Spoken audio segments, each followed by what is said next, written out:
There's something rather fascinating about the way we spend a third of our lives. We call it work. We call it our career. We call it making a living. But what if I told you that certain professions don't just occupy your time, they actually consume your soul, not through violence or force, but through something far more insidious. They reshape you so gradually, so completely, that one day you look in the mirror and realize the person staring back is a stranger wearing your face. Now, I'm not talking about jobs that are physically dangerous. Everyone knows that coal mining is hazardous, that construction work can be deadly. Those risks are visible, measurable, insurable. No, I'm talking about professions that are dangerous in a completely different way. They're dangerous because they require you to systematically abandon your authentic self. They demand that you become someone else entirely, and after years of this performance, you forget there was ever an original to return to. The first dangerous profession is what I call the persuasion industry. This includes sales, advertising, marketing, public relations, any work where your primary job is to convince people to want things they don't need, believe things that aren't quite true, or feel ways that serve someone else's agenda. Now you might say, but everyone does some persuading in life. What's the harm? And you're right, in small doses. But imagine doing this as your life's work. Imagine waking up every morning and spending 8, 10, 12 hours crafting messages designed to manipulate human psychology. Not to enlighten, not to genuinely help, but to create desire, to manufacture need, to exploit insecurity. I once knew a man who worked in advertising. Brilliant fellow, really. Creative, articulate, charming. He started out thinking he'd use his talents to help companies tell authentic stories about genuinely useful products. But here's what actually happened. Year by year, campaign by campaign, he became extraordinarily skilled at one thing: finding people's vulnerabilities and exploiting them. He learned to make lonely people feel lonelier so they'd buy companionship in a bottle. He learned to make inadequate people feel more inadequate so they'd buy confidence in a box. He learned to make anxious people more anxious so they'd buy peace of mind in a pill. And the terrifying part? He got very, very good at it. The campaigns won awards. The clients were thrilled. The money was excellent. But something happened to him along the way. He started seeing everyone as a target, every conversation as a pitch, every relationship as a transaction. His children's requests became objections to overcome. His wife's concerns became resistance to manage. His own desires became market opportunities to exploit. He had spent so many years studying human weakness that he could no longer see human strength. He had become so skilled at manipulation that he'd lost the capacity for genuine connection. This is what the persuasion industry does to you. It trains you to see people not as whole beings, but as collections of buttons to push. And once you've mastered this skill professionally, you can't turn it off personally. You become unable to speak without calculating the effect, unable to listen without looking for the angle, unable to love without wondering what you're getting in return. The tragedy is that this person didn't set out to become a manipulator. He just wanted to use his creativity to make a good living, to be successful. But the profession reshaped him, the way water shapes stone, slowly, invisibly, irreversibly. The second dangerous profession is what we might call the judgment industry. This includes lawyers, judges, critics, auditors, compliance officers, anyone whose primary function is to evaluate, assess, find fault, determine winners and losers according to rigid systems of rules.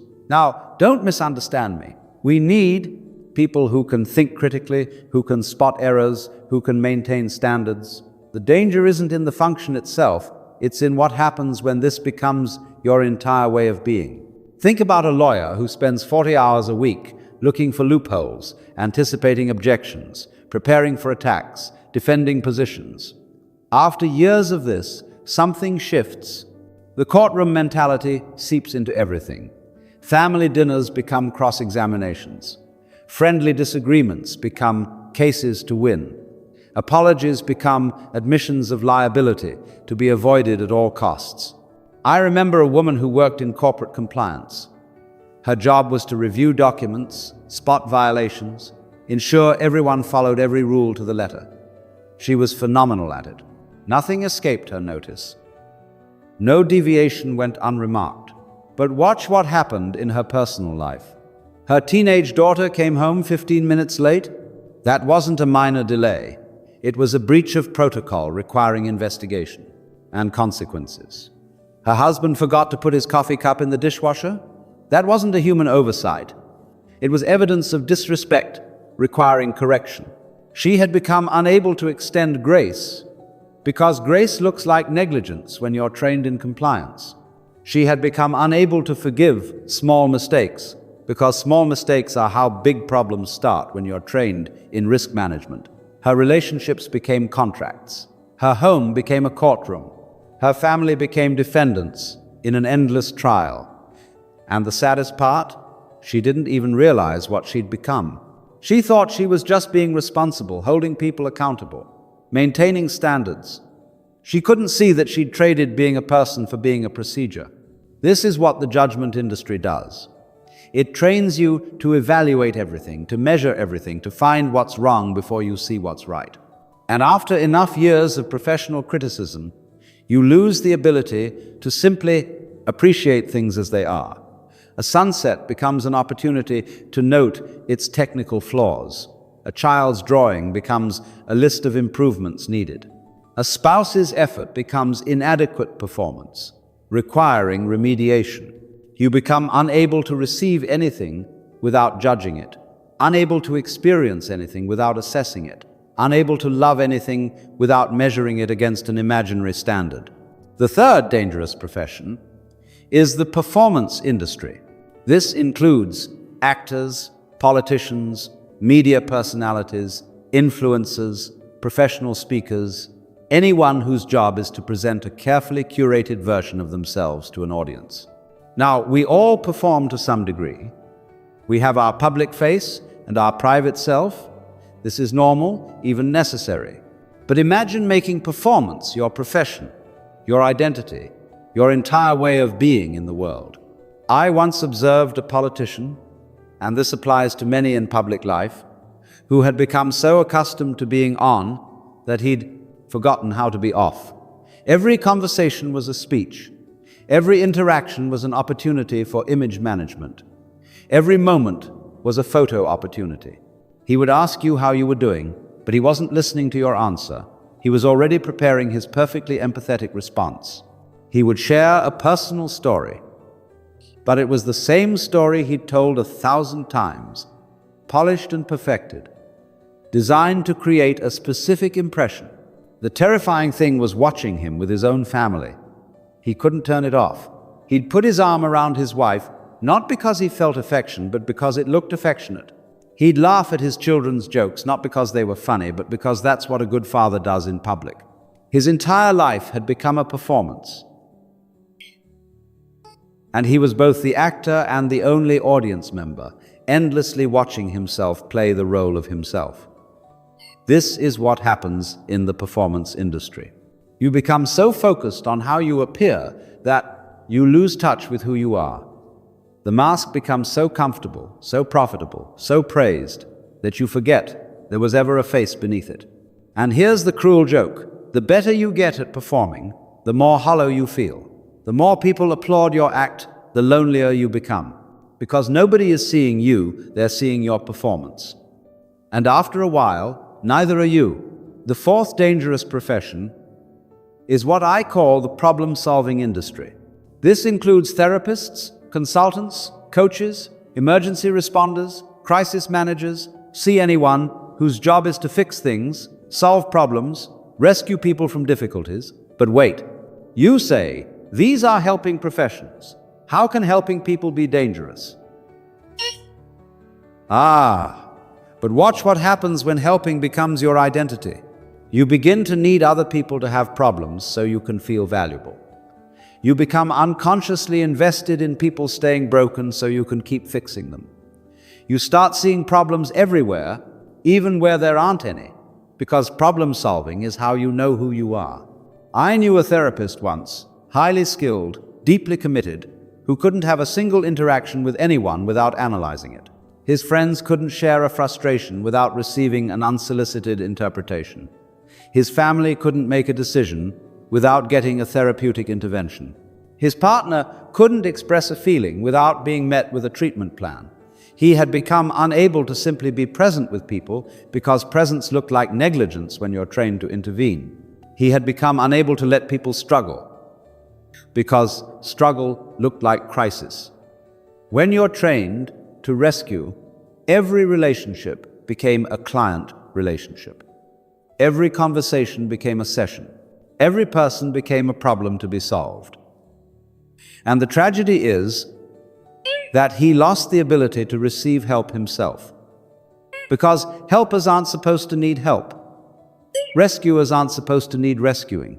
Problem solvers aren't supposed to have problems. So he carried his own pain in isolation, presenting a perfectly competent face to the world while slowly drowning beneath the surface. This is what the problem-solving industry does. It trains you to see dysfunction as your livelihood, suffering as your opportunity, weakness as your domain. And after enough years of this, you become unable to see human wholeness, human brokenness, only human brokenness that needs your expertise. The fifth dangerous profession is the credential industry. This includes academia, professional certification bodies, credentialing organizations, anywhere that success is measured by degrees, certificates, titles, official recognition. The danger here is subtle but profound. You begin to believe that your worth is determined by external validation. You become addicted to the next credential, the next title, the next level of official recognition. I once knew a professor with 7 degrees. 7. He had spent literally decades in universities, collecting credentials like some people collect stamps. And you know what he told me one evening? After too much wine and too much honesty, I don't know how to do anything real. I can write papers about papers about papers. I can analyze analyses of analyses. But if you dropped me in the world and said, create something, build something, help someone with an actual problem, I wouldn't know where to start. He had become imprisoned by his credentials. Every action had to be academically defensible. Every thought had to be properly cited. Every idea had to be pre-approved by the committee of expert opinion. He had forgotten how to think originally because original thinking might be wrong, and being wrong when you have 7 degrees is unacceptable.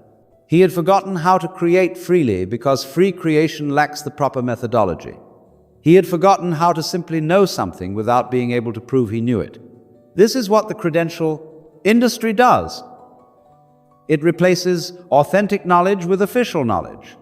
It replaces real skill with documented skill. It replaces genuine wisdom with approved wisdom. You become unable to trust your own experience unless it's been validated by an authority. Unable to know anything unless you can prove you know it. Unable to be competent unless you have a certificate declaring your competence. The 6th dangerous profession is the warrior industry.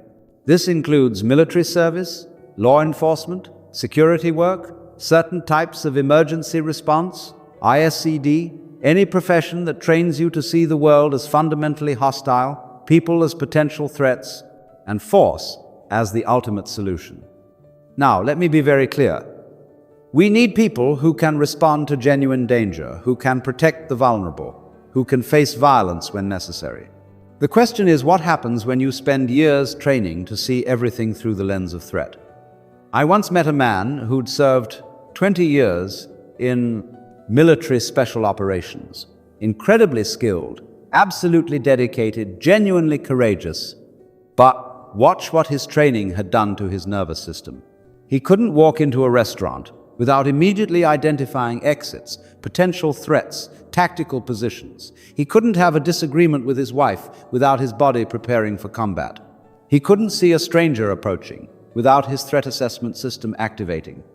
His children couldn't sneak up on him playfully without triggering a defensive response. His friends couldn't surprise him with a party without creating genuine panic. His body couldn't distinguish between a backfiring car and actual gunfire. He had been trained so thoroughly to be ready for danger, that he could no longer recognize safety. He had been conditioned so deeply to respond with force that he'd lost access to gentleness. He had spent so many years as a weapon that he'd forgotten how to be a person. This is what the warrior industry does. It takes your natural human capacity for protection and turns it into permanent hypervigilance. It takes your ability to respond to real threats and makes every situation feel threatening. It takes your strength and makes it the only tool you know how to use. After enough years, you become unable to relax because relaxation looks like vulnerability. Unable to trust because trust looks like tactical error. Unable to love fully because love requires the very openness that your training taught you to eliminate. The seventh and perhaps most insidious, dangerous profession is what I call the optimization industry. This includes certain types of management consulting, productivity coaching, efficiency analysis, process improvement, IMNA, any work focused on making everything faster, better, cheaper, more optimized. The danger here is that optimization has no natural stopping point. There's always another inefficiency to eliminate, another process to streamline, another second to save. You become a person who can never be satisfied with good enough because there's always room for improvement. I knew a consultant who specialized in operational efficiency. He was brilliant at it. He could walk into any organization and find ways to cut costs, save time, improve throughput. Companies paid him extraordinary amounts for this skill. But watch what happened to his personal life. He optimized his marriage, scheduling quality time, implementing systems for household management, measuring relationship metrics. The romance died, but the efficiency improved. He optimized his children's education, eliminating wasted playtime, maximizing learning opportunities, ensuring every activity contributed to future college applications. His children excelled academically, but forgot how to just be children. He optimized his own self-care, exercise schedules, sleep tracking, nutrition protocols, productivity hacks. He became phenomenally efficient at living, but forgot how to simply to be alive. Every moment had to serve a purpose. Every activity had to produce a measurable outcome. Every experience had to justify its existence through utility. He had lost the ability to waste time beautifully, lost the capacity for purposeless play, lost the understanding that some of life's most precious moments are completely inefficient. He couldn't take a walk just to enjoy walking. It had to be optimized for step count and heart rate. He couldn't read a book just for pleasure. It had to be summarized for key insights. He couldn't have a conversation just to connect. It had to advance some goal or objective. This is what the optimization industry does. It trains you to see everything as a process to be improved, every person as a resource to be utilized, every moment as an opportunity to be maximized. You become unable to appreciate inefficiency, unable to enjoy spontaneity, unable to recognize that some things, love, joy, wonder, beauty, resist optimization entirely. So here we are, 7 professions that don't just occupy your time, they reshape your soul. The persuasion industry that makes you manipulative. The judgment industry that makes you critical. The performance industry that makes you hollow. The problem-solving industry that makes you dependent on others' dysfunction. The credential industry that makes you dependent on external validation. The warrior industry that makes you perpetually defensive. The optimization industry that makes you unable to simply be. But recognizing these dangers is only the beginning. The question is, what do you do about it? First, understand that the danger isn't in the work itself, it's in becoming the work. A surgeon can perform surgery without becoming a person who sees everyone as a collection of organs to be operated on.